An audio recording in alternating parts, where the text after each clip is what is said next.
Live. I'm Kaylin Norwood. We now want to turn to a community-focused story as community leaders and student athletes were recently honored for their contributions at the 2026 Community Legacy Awards at Bowie State University.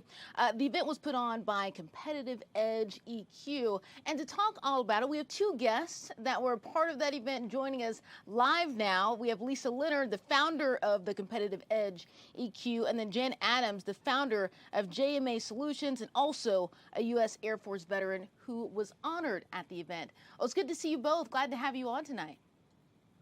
Thank you for having us.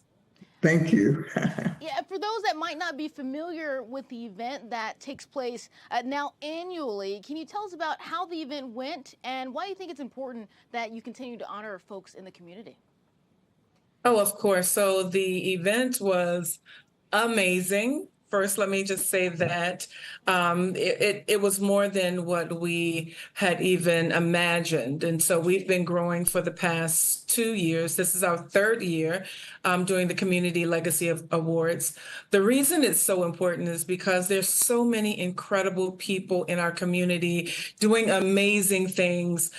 Specifically, we focus on folks in our community who are doing incredible things in the business sector, who in the sports sector, in leadership roles and so forth. And so it's important because oftentimes people are working behind the scenes, ensuring that student athletes are cared for beyond the court and the field. They're working on the sidelines, ensuring that student athletes are doing having an amazing experience. And so we have to keep it going. And so we are excited about moving into our fourth year, 2027.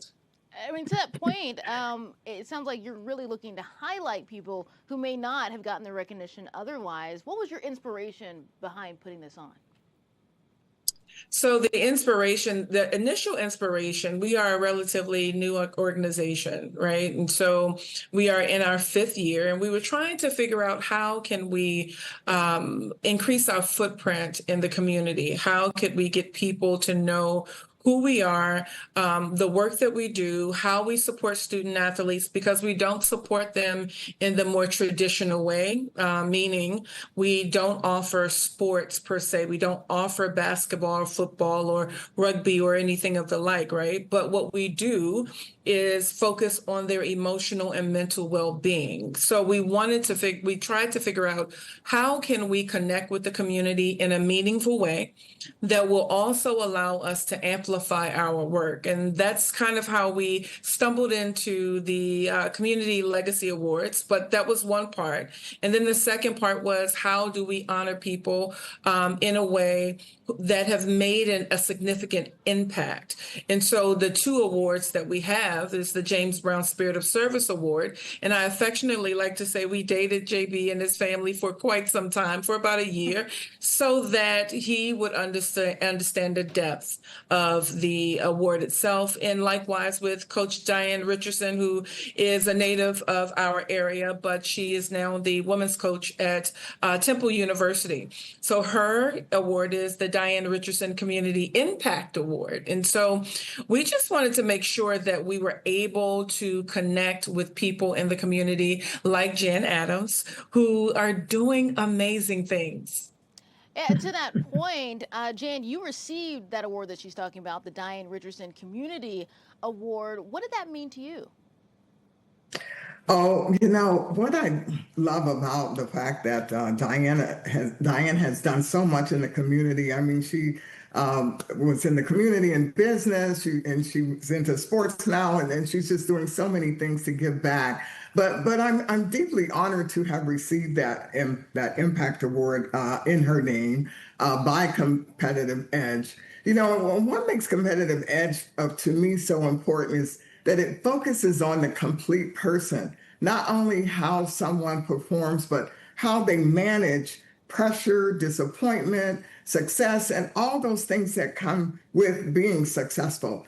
They help these student athletes to not just focus on, what they're taught to compete. They're just taught to compete, but they're not always taught how to process what they're feeling. And that's where competitive edge comes in and really helps these students. So I'm honored to be a recipient of this award. Yeah, I mean, and obviously it is also in part to your own contributions. Want to thank you for your service as a veteran in Thank you. particular. Can you tell people a little bit more about your story for those that, haven't connected with you yet in the community? Well, so I went into the service when I was 27 years old as a single parent. And when my kids graduated and went off to do their own lives, have their own lives, I actually completed my career, 24 years in the Air Force. And then I came to Washington, D.C. and started my own business. And then 4 years ago, I bought another business. And now I'm part owner of a women's soccer team, one of the founding owners of it. It's called DC Power Football Club. And so, I one of the things that I really love about me, my business, I've always been a giver. When I was young and in school, I always try to help other kids with their lessons, with their speeches, with so many things that they're doing. But I always wanted to give back. So when I started my business, I was looking for where can I give back to monetarily? Now I'm making some money. I got to put my money where my mouth is. And then when it's funny because when I received the award that night, I gave Lisa a $5,000 check, which started a little a thing Yes, going. it did. And giving back in the moment, so I always right? believe in. Yes, exactly. So I believe in supporting the community. It's just so important. I live in Southwest DC. They have scholarships here for kids that graduate from Southwest. I'm involved with that. I'm involved with the DC Adopt a School program. I'm a board member of UDC Foundation, of Howard's Chadwick Boseman's Visitors School of Visitors Awards. I just believe in giving back. It's just who I am. Yeah, I mean, and it is inspirational. I mean, for others to be an example. Why do you feel that it isn't so important to sow back into the community that you live in? Yeah, I'm sorry, I didn't quite hear you. Why would you say that it's really important to you to be able to sow back into the community that you live in and walk through every day? I think it's so important. You have to lead by example, and that's what I try to do. I think if other youngsters or young women, especially, because I try to talk to them when I see them on the street or when I go to the schools. I hear so much from them saying, I can't do this, I can't do that. And I'm like, there's nothing in the world that you can't do if you put your mind to it and you really focus on trying to make it happen. But I think it's so important that if we have more people giving back, we wouldn't have so much poverty in the world. We wouldn't have so many children, so many athletes who are suffering from mental concerns. It's just so important that we do that. Mm-hmm. Yeah. And Lisa, for you, when we're looking at specifically student athletes, because they were awarded at this event, what do you feel was that missing gap that your organization is looking to fill here? So interesting enough, our organization started to, with the focus specifically on emotional intelligence. So ensuring that young people have the emotional skills to be able to navigate a complex and highly competitive area, right? And so youth sports, now we started 4 years ago, but in our 5th year, youth sports and collegiate sports has taken on a whole different persona, to say the least, right? And so we initially started just with the idea of just improving their emotional and mental capacity. But what it has blossomed over the last 2 years is not that we are not just taking care of their or building their emotional and mental skills, but now we're also creating space for them to get on the job training. So our Community Legacy Awards takes on twofold. One, we honor student athletes and we honor community leaders, but in real time, our student athletes are getting on-the-job training in broadcasting. So Hey, you will that's good. walk We like in to hear that. yeah. Yeah, so you will walk in and be interviewed by students who are either training in the broadcasting space or have a desire to train in the broadcasting space. You'll walk in and be greeted by student athletes who are interested in marketing or just event planning or all the things. So we jokingly say, but it's very true, that every job that's outside of sport is inside of sport. And so in real time, we're able to do a couple of things: improve their emotional skills, right? But two, also create space for them to have real time on the job training. And then third, we're widening their lens. So they're seeing themselves not just as student athletes, but more than that. They now have the ability to kind of think through some of the other things they want to do. If I want to be a broadcaster, I can. If I want to, do event planning or be an audio engineer or a writer, all the things, I can do it. And so to answer your question, we've kind of morphed into much more than what we intended. And so, but it's great because you can't go anywhere in any part of your life. You can't explore any part of your life without being emotionally strong, having that emotional intelligence to be able to make sound decisions, to deal with challenges that may show up, to collaborate in spaces where you need to collaborate. So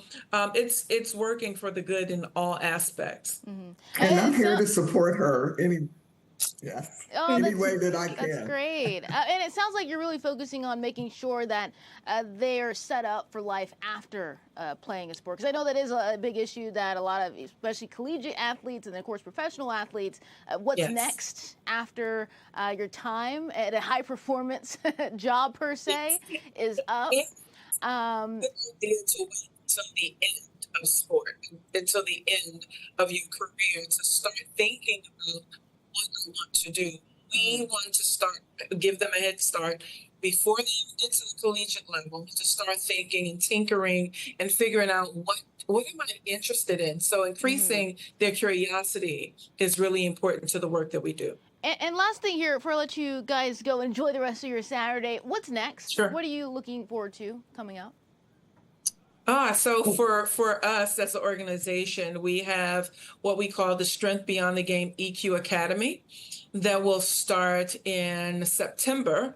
And so this I'm incredibly excited about because it allows us to do all the things that we are currently doing, but with a laser focus in the EQ Academy for about 40 students. So that's the major thing. And then, of course, I must say, we will be opening up the portal for 2027 Student Athlete of the Year, Scholastics Athlete of the Year, the Diane Richardson Community Impact Award, the James Brown Spirit of Service Award. So we have a lot happening in the next 6 to 12 months. And Jan, same question to you. Same question. Yes. So I want to be even more deliberate about mentoring these young people, supporting these young girls in sports, and using my platform to connect future leaders with opportunities. And also keep in mind when I find young women, young sports athletes who need some assistance, to refer them to Lisa and to support Lisa myself monetarily, because they can't just do it without some help from people in the community. And I want to bring in some other business owners too that will put their money where their mouth is and help Lisa with her plight and what she's doing. So hey, leading by example, it sounds like. Well, it's been a pleasure having you guys both on, Lisa and Jan. Hope you enjoy the rest of your day. Thank you so very much.